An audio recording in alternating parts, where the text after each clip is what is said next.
this in. Welcome to the Tree of Awards show. That rolls off the tongue well. Gosh, let's do this. Basically, what this is like... It's our year-end recap. Think the Slammies, but better. Because it's us.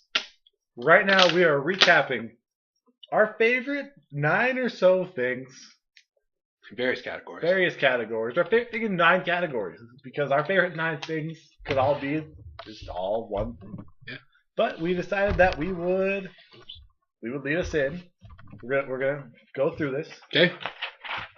First thing, Tag Team of the Year. Tag Team of the Year. We had some pretty good contenders this year, Cotton. I mean, we had no one that put together a full year. No, I mean, if you wanted to go... Hell No from the Jump. Yeah, Hell No from the Jump was pretty good. If you want to count the Shield as something, yeah. You got the Rhodes Bros. That's about it. If you want to say the Usos, we understand. Yeah, the Usos, that makes sense. Yeah, I mean, they weren't bad. No, not at all. So those are some of the things. Not a good time. Had Hell No gone longer, that would have been my obvious pick. But they only lasted 5 months, if that. Yeah. And to be honest, they were good. They lost a little bit of steam. Yeah, it's almost like they were better. 2012. Yeah. So, do you want to give your winner first? Do you want to go first? I'll go first. I went with the Rhodes family, just because you could have went with the Shield. The Shield was my second choice. But I feel like the Shield was kind of in no man's land, just kind of chilling, until really they had the Rhodes family come in there and kind of shock it up a little bit. Every single match they had of theirs had a dynamic ending. All of the stuff went through. And we talked about how Team Hell No saved the tag division. I can say that. I can say that, nod my head and agree with it, because it was really bad before then. They took the baton, they took the bar, and they raised it. Yeah. And the Shield went with them, but they were the ones that raised it. Goldust and Cody Rhodes, 2 guys that don't get a whole lot of enough shine, I don't think. We don't talk. We always talked about Cody. No one ever talked about Cody Rhodes being the future. Yeah. He's like 25. Yeah, he's a young guy. He's young. He can put together a match. He's getting better at talking. He was best at talking when he had the mask. I just think he needs a little bit more direction, but that was mine. Who'd you go with? I went with Los Matadores. I mean, they had everything you're looking for. Athleticism, masks, poles. Midgets. Sorry, little people. Little small people. They were pretty... No, I'm just kidding. I went with also the Rhodes brothers for pretty much exactly what you said.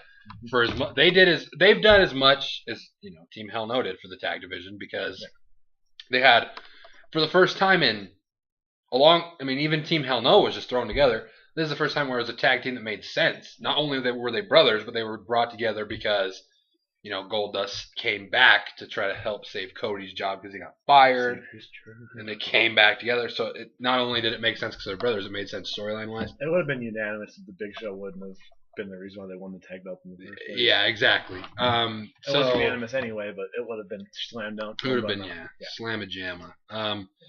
So yeah, I don't want to beat a dead horse, but yeah, pretty much everything you said there. I don't see another realistic choice, and it's not like they're winning by default. They were good, and it's because they were so good that they're winning so easily. 100%. What was number 2? Divas. You talk about this one. Divas of the Year. We have the same one here.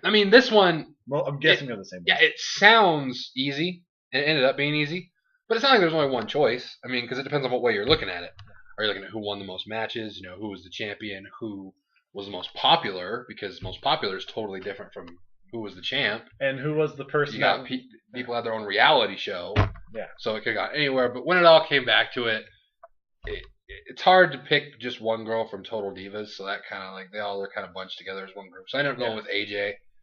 She's been the champion for basically the whole entire year. She had that killer promo on all the Total Divas. Yeah. She's come to grow into this whole anti-everything they stand for, and it's good to finally have her as a character that's not just, I'm crazy and da-da-da-da. It's like, I'm what I want to be, and you guys are in this for this, and I'm in this to win matches and be the best professional wrestler female ever.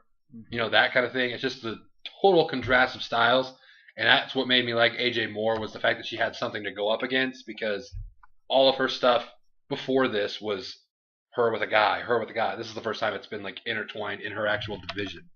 So I think it was AJ for me. I agree with that as well. You covered everything.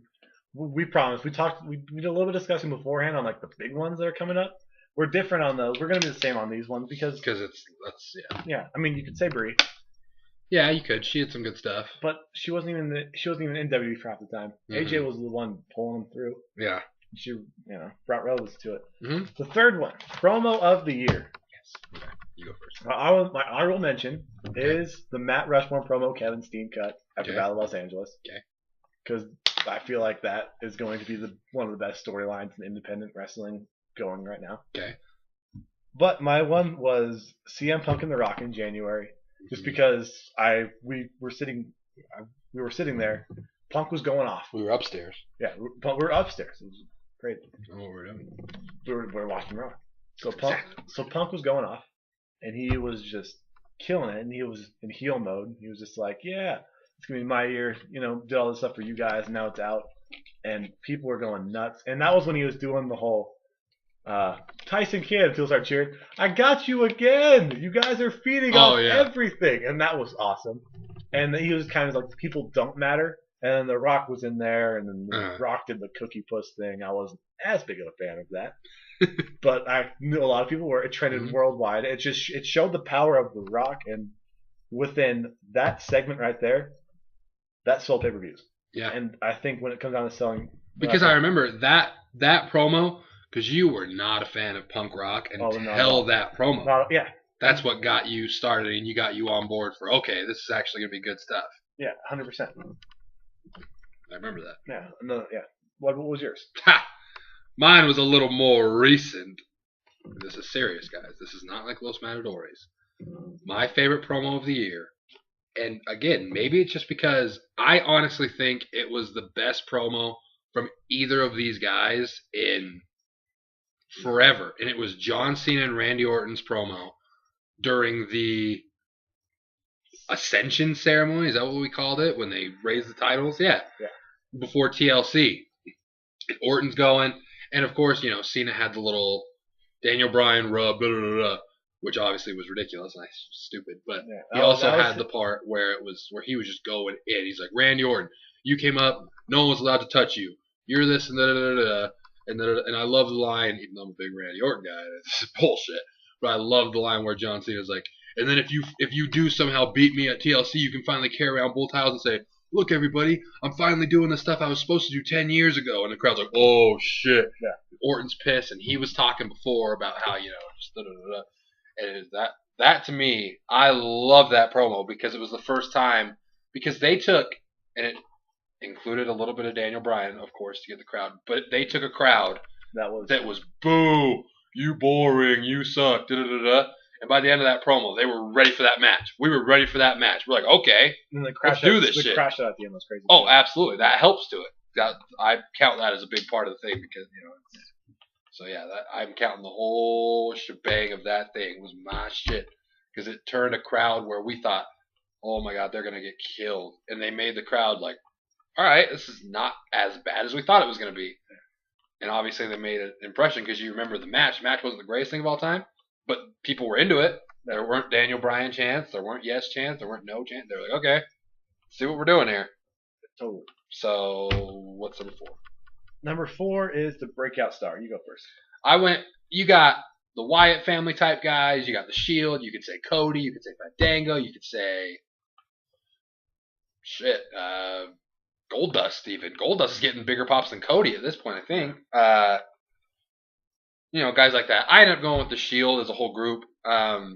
They came in November, so they were still. I mean, it's not like they were in their infancy. Yeah, they were brand new to the scene in 2013. They came in. They had the good matches to close 2012. They came in. They had Mania matches with big time stars. They won that match. The whole year they've been relevant in most things. They were attacking Cena and Punk and The Rock and The Undertaker. They had matches with... Well, they do it. Yeah, that was crazy. They took Undertaker out. That's the reason Undertaker's not here right now. A SmackDown. Did they... Mark Henry. What did they do at SummerSlam? I don't think they were on... Were they on the card at SummerSlam? I don't think so. I don't think so either. I don't know. But they've been a major part. Oh, yeah. I really don't... I don't think they were. Wasn't me trying to ball bust. Oh, yeah, no. Yeah, and then they had the pay-per-view. I think it was Payback where they won. Might have been Payback, whatever it was, or not, whatever. Night of Champions Payback. I think it was Payback though, where Ambrose becomes U.S. champ. They win the tag belts. All three of them had the titles for a while before they finally lost to the Rhodes. They still every time you hear their music, you're like, oh shit. You look up. It's not automatically. Like, that's a lot of it's the entrance, which is great. Yeah, exactly. Makes sense. Like when some people you hear their music hit, you're just like, cool. Yeah, the Shield. Every time it's oh shit. Like you don't hear their music and not expect some shit to go down. Yeah. So to me, that's like okay. How often do you get guys that come along and that are new, and it's like okay, you feel like okay, stuff's gonna happen here.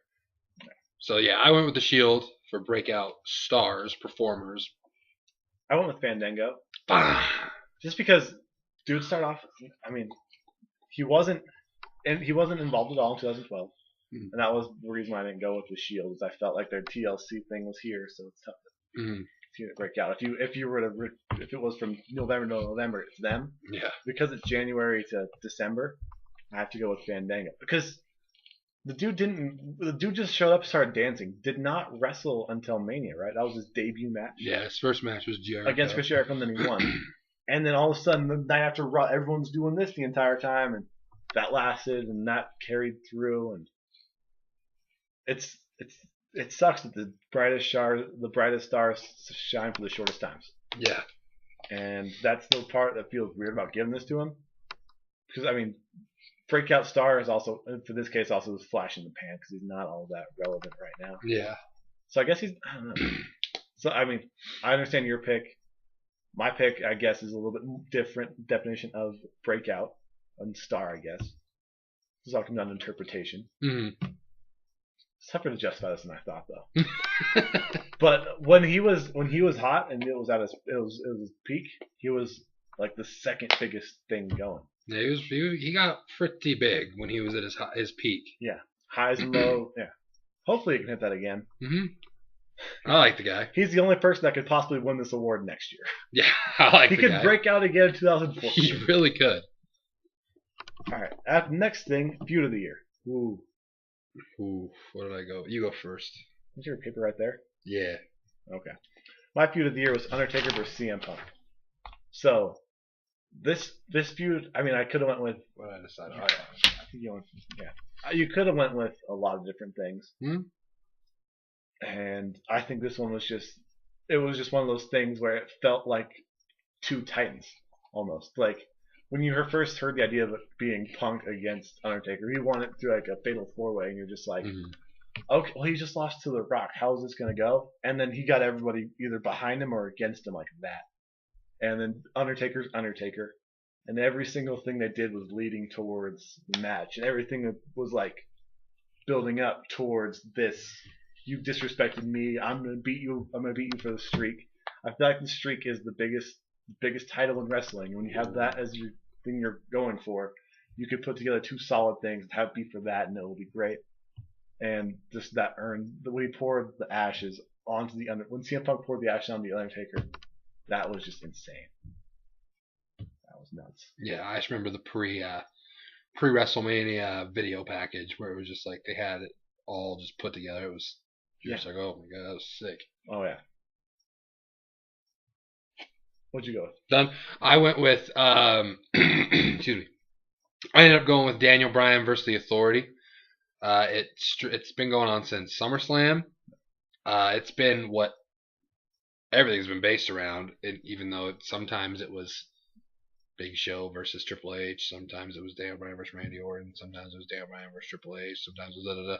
It was the whole thing was based around, and it was. I mean, this is airing after Raw, so this isn't a spoiler. There would be no point. Think of how excited we were in the Raw review for the Daniel Bryan turn. That doesn't happen. He doesn't turn if this doesn't happen. Yeah. And I'm just saying, the end result of when I looked at what feud I liked the most, whether it be, you could have went like you said, Punk Taker, but that was only a few months. Yeah. I mean, just a couple 2 months, and then it just ended.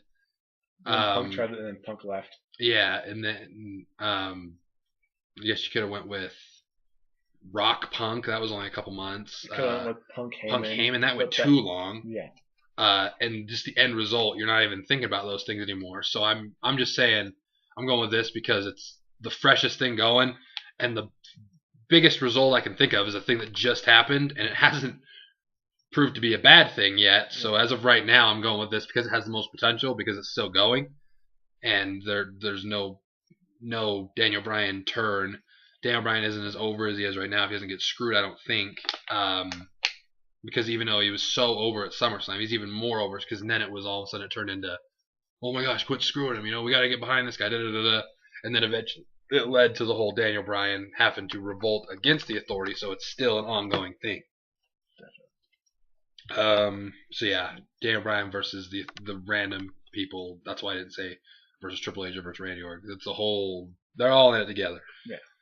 What was after feud? Mark out. Ooh. You go first on this one. Mark out moment. What am I looking for? I know what it was. Mine was right after SummerSlam. Daniel Bryan has defeated John Cena. The streamers are going. The streamers are everywhere. There are fireworks. Everywhere. There are fireworks and streamers and everybody. And all of a sudden, I have void. And the crowd goes, oh shit. And Randy Orton walks down to the ring. I don't have this memorized by everything that happened. Walks out to the ring. Stands there. Daniel Bryan drops the belt. You want some of this? Let's go. Randy Orton just holds the belt up. Randy Orton turns away and walks. Crowd goes, boo. Daniel Bryan starts the yes chants. Randy Orton gets pissed and does the slow look back for the yes chants. Daniel Bryan yesing away. Triple H with the turn. Boom. Pedigree. Orton with the slow, methodical walk in there. Has the briefcase. Looks at Triple H. Hands in the briefcase. Ring the bell. Ring it. Rolls him over. Pulls him. Spin the bell. 1, 2, 3. Crowd goes, ah! Ah! I'm freaking out. I'm standing on the couch. Randy Orton. And the new WWE champion. I have forces. And it's Triple H holding up Randy Orton, and everyone just chilling there like, man, we just got, as old R-Truth would say. And I could say that was the biggest moment I have marked out in the past long time, probably since Rock beat Cena at 28. And the only other thing that was close this year, I will say, which I was explaining to him, obviously, if you know me, it's, a Rock guy, would be Rock beating Punk for the belt, but it was a mixture of, there wasn't a lot of surprise to it. I knew The Rock wasn't coming back to lose, and B, won by the people's elbow, which I'm not the biggest fan of, even though I liked it more when they explained why the finish was like that, when Punk and Rock were both kind of saying, well, the whole feud was, like you said, screw the people, and The Rock's the people's champ, so we went with the people's elbow, so it made sense, but I still don't agree with it. But yeah, I had to mark out, pop! Randy Orton, because I freaked out the most. That's what the description of the award is. Yeah. What did you mark out the most for? That was not mine, because I was sitting down Indian style. That's so true. And I when he won it, I was just like, I back of mine is going off. It's just like it's like, well, you can't enjoy this until the signature goes. As soon as the signature goes, you can run around like crazy. But yeah, because you totally you were just standing there like this. All the shit's going off. You're just waiting. You're just like, you can tell it's like, I want to be so happy, but I can't be happy yet because we haven't seen Randy Orton tonight, and there's no way. No way. There was no way, and that happened. It was not a happy moment for me.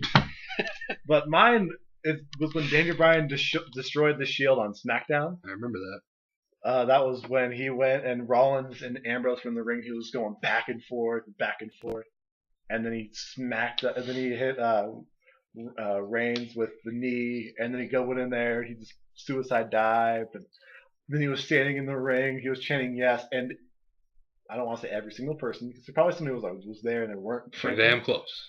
98% were all chanting yes. Mm-hmm. And then he's in the ring, and that's when he finally realized that he wasn't the weak link.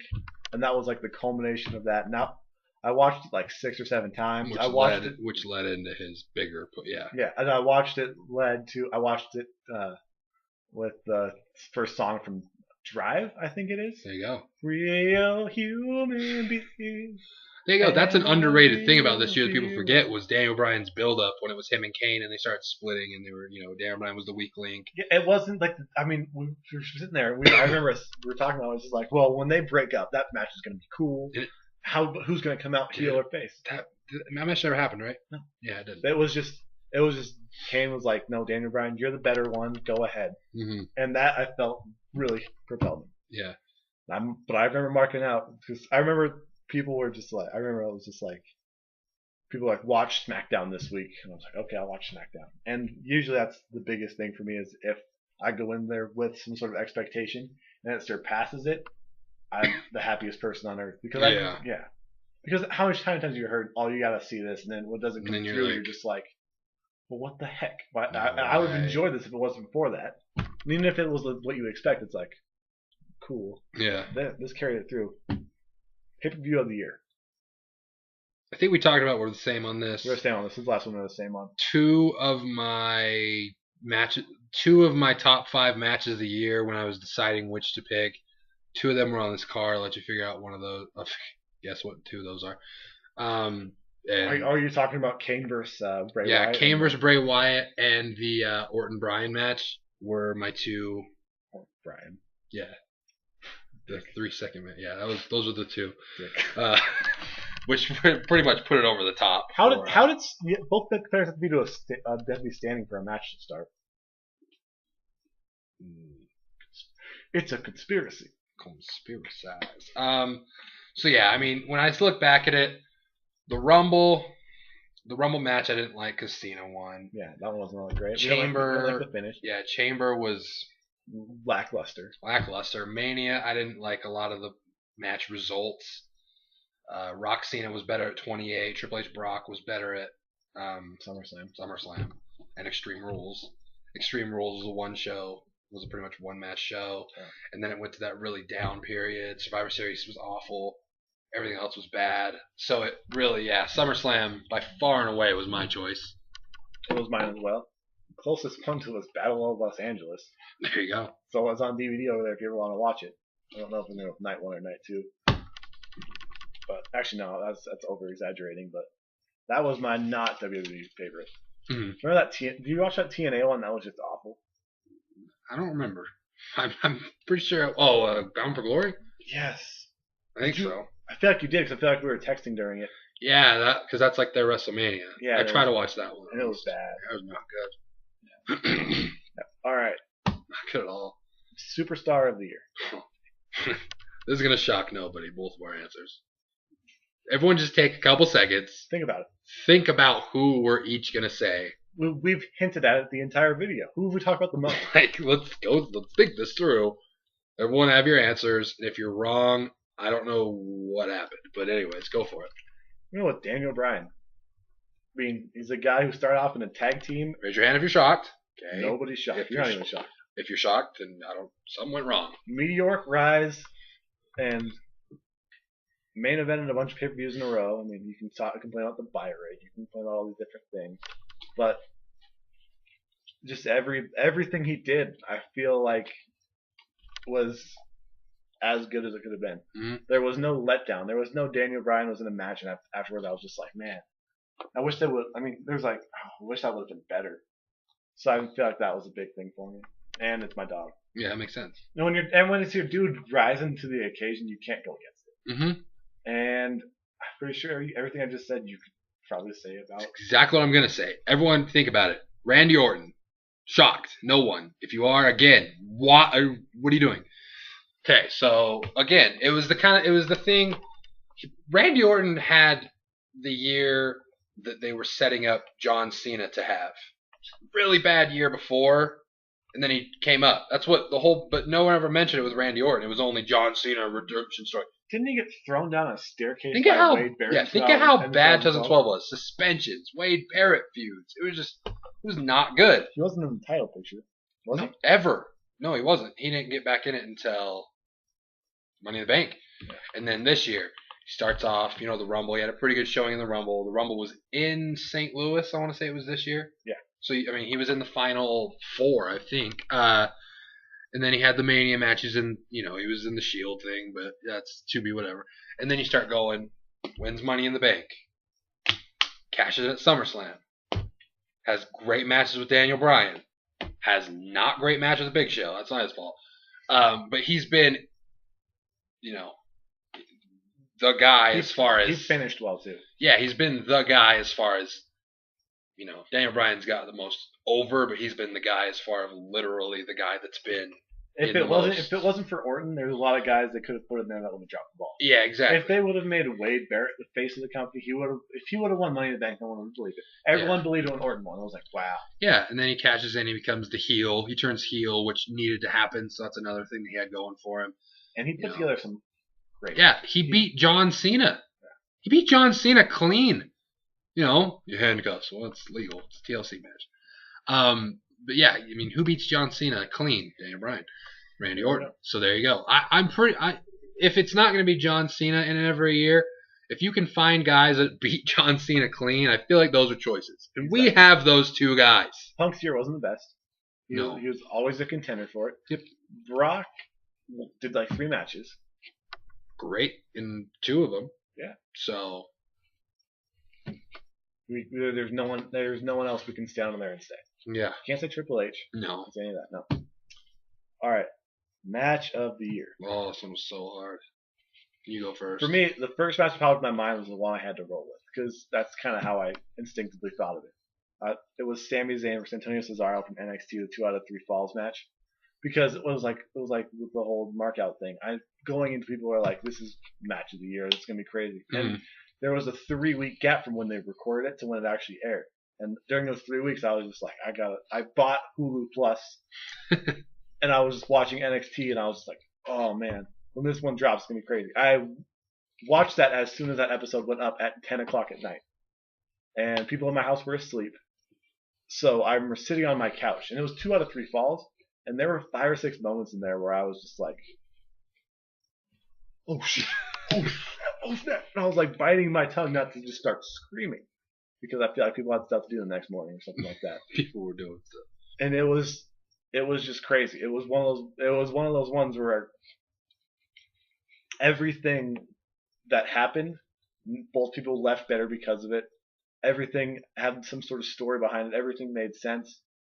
The ending with the Bo Dallas coming out wasn't 100% the greatest thing in the world, but I'm trying to remember 100% if it was that bad. I don't think it was that bad. I feel like I was like right afterwards. It was more of that, but it's what needed. I mean. It made Sami Zayn legitimate. That match right there.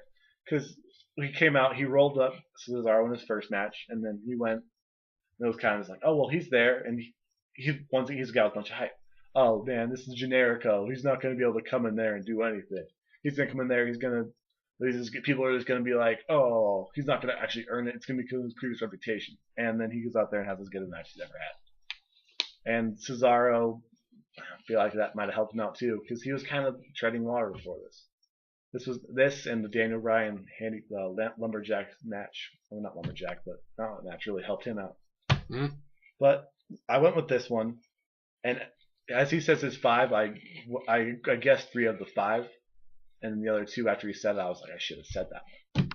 But I had to stick with this one just because it was my match of the year. Mm. And it's the match that if I were to show somebody. Like just the build, it's like, hey, this is wrestling. I could do this, and people would be like, oh, okay, whoa! The dive through the turnbuckle to a DDT, the hop on the top rope like you can go over the top and then backflip off for the crash out, get people super pumped, and the crowd was hot and it was great. Mm. So you're up now. All right, this one was so hard. I had 5, and even when I got 5, I was like, okay, let me break them down a little more. And I tried to give I never do star ratings, but I tried. And every single one I kept going on thinking, okay, all 5, I said, okay, that was probably 4.5, 4.5, 4.5, 4.5, 4.5. And every time I was like, shit, that didn't help. So I'll just list them.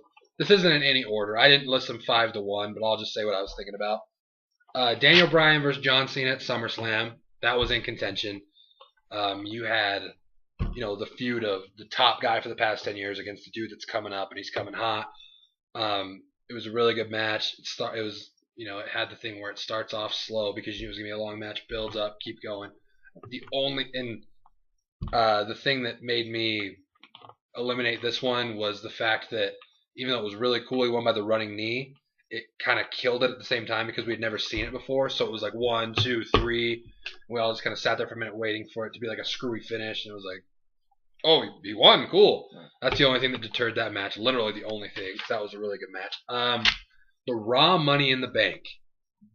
I think this is super underrated because it kind of goes by the wayside. But you start thinking about it, you're like, okay, that's when Daniel Bryan was, close to winning. He came in, got interfered, got knocked, get knocked out. The whole CM Punk getting turned on by Paul Heyman as he's going to win.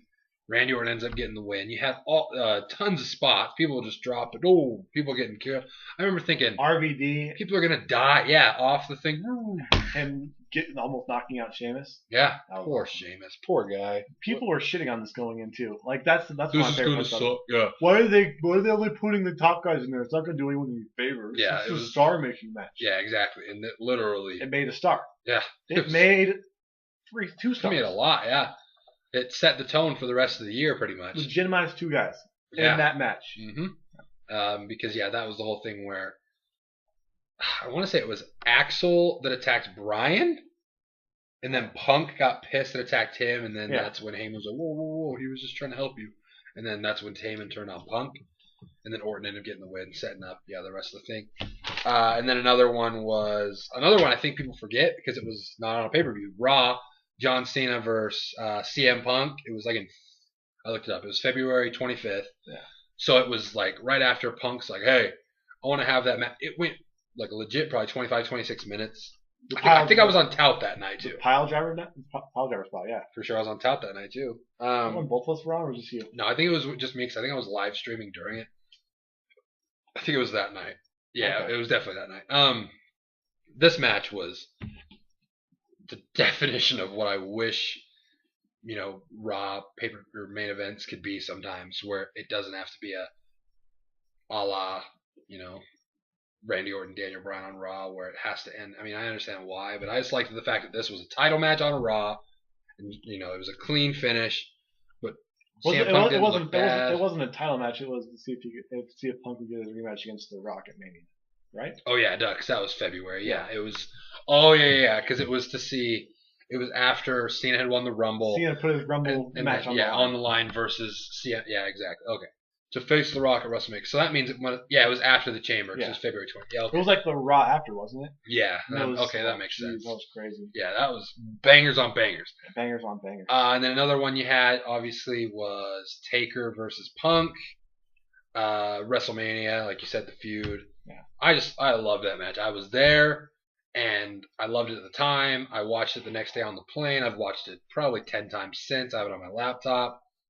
Just all Undertaker matches at WrestleMania, they already have so much going for them that it's a different allure. It takes a lot to screw it up, but it wasn't even just a match. It was the intros.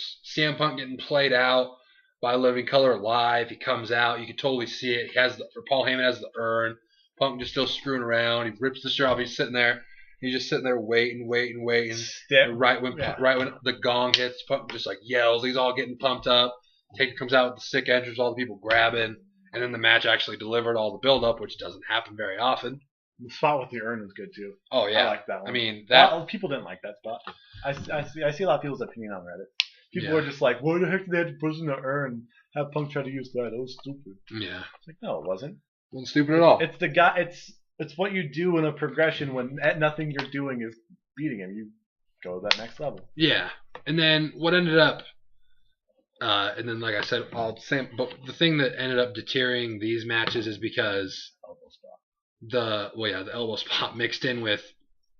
You can say what you want. I had 0% chance CM Punk was going to win that match. Yeah. No. The Money in the Bank, it was good, and then the way Orton won, I was super glad he won, but it was just kind of anticlimactic. Second story. Yeah. The Raw one, it was really nothing going against it. It's just the fact that I don't know. It just wasn't. It was another one of those things where it was an auto winner. Yeah. You're not gonna have Cena win the Royal Rumble and then lose his ability on Raw, and then the one I already talked about, Cena Bryan. So the thing I ended up going with was SummerSlam.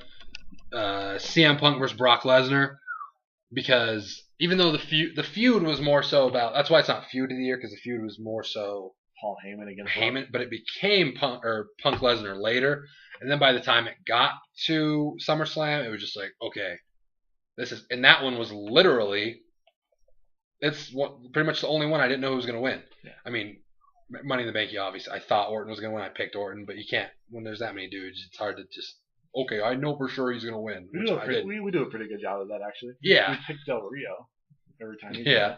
I picked Brian a couple years ago. Mm-hmm. But yeah, so this was one, and it's two of my guys. Like, these are two dudes that are the same, along with Punk Taker, but again, it was innovative too. Win. It felt different. It didn't different feel like the traditional WWE matches start off with the front collar tie. Yeah, up. it was. Then it goes to headlock. It went straight to Brock Lesnar whooping that ass. Yeah, and even then, it wasn't the typical whooping ass. Oh, CM Punk makes a comeback and wins. Oh, Brock Lesnar takes me outside. He's throwing him around. Back, forth, and then Punk shows resilience. He comes back. He hits moves. You get to the point where you think he's going to win. Heyman gets involved. That spot. He gets out of there. Chairs he was just cranking on him with chairs. That spot where where Brock took the top of the announce table and put it on Punk's back. Jumps as high as he can and just cracks him. Yeah, you have just chairs everywhere. And then it ends with the F5 onto the chair, showing that as great as Brock Lesnar is, it took more than his best shot to beat CM Punk. You know what I mean? Yeah. It took a F5 on a chair with Punk's face cracking off. And I just remember thinking, oh my gosh, why do people not give Brock Lesnar the credit he deserves? He comes in there and that's what he does. Exactly. I mean, I feel like if Brock Lesnar gets a weird rep. How about up there? He's not revered at all. Yeah. Like, it's not like people aren't yearning for Brock Lesnar to come back. Come back, it's like, oh, cool, Brock Lesnar's coming back, nice. Mm-hmm. Like, my dad's pumped because he likes seeing Brock Lesnar. Yeah. But nobody is like running out and like jumping down for joy, and they're not like for this one today. It was just like, oh, cool, Brock's back, nice. But when Batista comes back, it's like, well, who's Batista gonna fake? Who's this gonna happen? Mm-hmm. It's not like that for Brock. Well, except Brock's first return. That's true. The loudest pop I've ever heard. Literally. And they took out Cena. Yeah, that was true. I feel like after the ending of that match and Cena talking about going on a break, I know that kind of killed the allure of Brock. Ridiculous. But it's one of those things where, like, if Brock shows up, it's a different sort of atmosphere. Yeah, it's legitimate. It's this guy. We don't know if he knows if it's fake or not. Yeah, literally. Yeah, it's still real to him. Damn it. Yeah, they tell him what to do, and that's what he does. He doesn't. Yeah, it's crazy. So yeah, 2013 has some good matches. And some good, it had some good stuff going on. But when it all came down to it, that's the only one I really couldn't find, because like I say, in the other four, I pretty much knew for sure who was going to win. This one, it was more likely Brock, but Punk was, it's like, okay, but Punk's been dragged down and beat down so much that I could totally see him winning this match. Because, he just goes psycho, and it wouldn't make Brock look bad because it's a, no DQ, or Punk could do some crazy stuff. All sorts of stuff. So that's what it came down to. And I remember that one the most, and I freaked out the most because I was so happy. Brock Lesnar got me to dislike CM Punk for a while. Like, I was all aboard. It wasn't even like, oh my gosh, this is my two guys. I was like, no, fuck that. Brock Lesnar whoops some ass. So that was my match of the year, and I think that's all. That's all we got. I have the worst Big Show moment, and I said all of them. I agree. Yep. Number 10, worst Big Show moment was everything. Any categories that you'd want to ask real quick? Any ones that you want to answer to? I mean, I feel like we hit it all. Yeah, we did pretty good. I can't really... We actually plan this. Usually we don't plan stuff. I have a handwritten, which I'm selling this on eBay.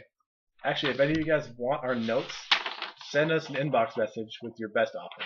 And offer, even if it's, you'll send us a picture, signed autograph picture. Because you'll endorse us on your page, we'll go by subscriber count at that point. If you took a picture of the screen right now and you send it to us, and you're going to send us a picture of yourself, that's a solid offer. As well.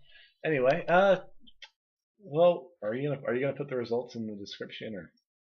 No, because that'll give it away. 100%. So sorry the results aren't in the description. Not put the categories in there either. Nope. Hope you're taking notes, following along. If not, you can let us know how you felt about. I'll read these kind of slowly. Your favorite Tag Team of the Year. Yes. Diva of the Year. Promo of the Year. Mm-hmm. Breakout Star of the Year. Yes. Feud of the Year. Yes. Moment of the Year. Markout Moment of the Year. Pay-per-view of the Year. Superstar of the Year. And Match of the Year.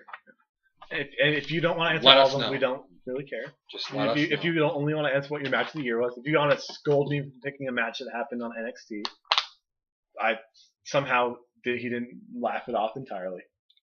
But thank you for that. Mm-hmm. You didn't destroy it. You probably could have buried it. Did you see it? Mm. Oh. If you watched, maybe you'd feel a little bit differently about it. But at the same time, Probably not. But that's not a detriment to the match. That's because I'm the type of wrestling fan that I want a backstory. yeah. And I kind of want to know what's going on. And it's like, I don't know. It'd be hard for me to get behind stuff like that. Well, the backstory for this one really wasn't all that tough. It was Sami Zayn or Cesaro had a match, and then after that he's like, "Give me some real competition." And Sami Zayn came out, rolled him up, and beat him. And then Cesaro was just like, "What is this?" And we kept beating him up after that. And then it's like, well, you can't beat me in 2 out of 3 falls or something like that. And then it went to that. And then the match is able to be told in there like, well, 2 out of 3 falls. The first fall actually came with Sami Zayn with a quick roll up. So it kind of set it up like, wow, Sami Zayn might actually do this. Mm-hmm. And then made Cesaro actually be super pissed. And then after that, they killed it. Yeah. That makes sense. Yeah. It wasn't a super tough story to follow because Sami Zayn had been in NXT for like 4 weeks at that point. Oh. Yeah. They do a pretty good job on NXT of not making the stories That's what I've heard. convoluted. Yeah. I think some of that's translated to Raw. Anyway, we've dragged on a little bit longer than we really wanted to. 41. Yep. All good though. If you have any more categories that you feel like we should answer, Let us know. let us know. We probably won't because we're prideful and we think that we covered it all. Still let us know. Yeah, but we'll laugh at the fact that you think you know what you're talking about. We really don't want to hear that. What we really want to hear is your guys' opinion on this because Tell us. As you can tell as we were going on, none of these were really home runs. I mean, there were some home runs. Devo's home run. I feel like pay-per-view was home run. But a lot of these you could go a lot of different ways. So that's why we're asking you. Yeah. If your favorite promo of the year was AJ Styles, then fuck you. Oh, God. Did you ever see his pipe bomb? I had to. Because people were talking about it. He showed up in like the leather jacket with the sweatshirt underneath too, and he was just like, "Hey, Chicago, one more." He's like the opposite of the Curry Man. Oh, dude. Anything that happened in TNA that you liked? Let's get any TNA question out of the way. Is there anything that happened in TNA? Because there's nothing I can stand by. No. EC3 maybe, but no, I'm not gonna stand up and say that I've watched TNA because of that. Because I don't watch TNA. Yeah. There's times on Thursday night where I'm like, what's on television? And I see Impact Wrestling and I say no. I think the only Impact I watched was the one that was in Salt Lake, and that was taped, and I watched it later. Could have went to that for like $3. Something was going on. I think it was the World Series or it was NBA Final. Yeah, it was something. Yeah. I'm not about that life. Yep. So TA Moment of the Year to be announced. Never. What's your favorite mid-carder of the year? Bandongo. Fair enough. Little Rhodes. All right. Makes sense. I liked this feud with the Rhodes Scholar stuff was, but the stuff with Damian Sandow from Money in the Bank on. Yeah, it was okay. Yeah, I liked it. And then he was actually able to be a very good facilitator to the Authority storyline. Yeah. Any more you want to go to? Guy you would fire if you could fire anybody. Big Show. Most fireable person is the Big Show. He has an ironclad contract, so I think someone else. No, he forgot. What? He forgot, remember? Oh, yeah. Because he got fired, remember? Oh, yeah. He forgot. Oh, that was the worst storyline. Anything involving the Big Show. Yeah, everything. That was bad. There was times where we would shake our heads. That was the worst one. That's probably the worst one. Because he totally forgot. And what you want to see in 2014? I want to see... What do you want to see more of, I'd say? I want to see more of Daniel Bryan not being... Vanilla is a good word. Yeah. I want to see Punk recapture the Punk that I used to love so much and getting in the title picture. I want to see a Randy Orton CM Punk feud once CM Punk recaptures that. Whoa, man. My body's not ready for that. I want to see Brock Lesnar versus Batista. Whoa. I want to see Brock Lesnar versus Randy Orton. I want to see Batista versus Randy Orton. I want to see Brock Lesnar versus Daniel Bryan. That one. I want to see Daniel Bryan versus Batista. That's my early favorite match of the year. I want to see. I want to see I want to see how Batista returns. That'll be a good thing. Oh, that is 2014. Yeah. So hopefully it starts off a good way. It's weird they announce it beforehand. Yeah. That's what happens when stuff gets leaked. Anyway, we rambled on. We're at 45 minutes. All right. If you guys watched it this far, I'm hoping that you guys enjoyed didn't it. Stare at us the entire time, but instead you listened to us like a podcast, like a life podcast, like a personal journal. Like an entryway to the minds of two guys sitting in a basement talking about wrestling. So I mean, all we can really say is if you watch this far, thanks. Colt Cabana for Podcaster of the Year. Absolutely. Only because Stone Cold and Jericho. The battle between Stone Cold, Chris Jericho, and Colt Cabana for Podcast of the Year 2014 was crazy. Take notes and be careful. I like Stone Cold's, but Jericho's? I haven't heard that one. I'm going to check that one tonight, actually. Ouch moment of the year was Anderson Silva breaking his leg. Oh, jeez. We're not talking about MMA. We can talk about MMA for like 2 minutes. No. MMA of the year, Chelsea. John Jones. But yeah. That we're going to end it here. Again, we told you all the things. Let us know what you want. This is LeBron James. Today I turned 29 years old. Let me know y'all match of the year, pay-per-view of the year, superstar of the year. Me, myself, I'm a little bit of a Dwayne Johnson guy. Because his name is like Dwayne Wade. It has less babies. But that's all for me, LeBron James. Fuck you, Chase Oliver.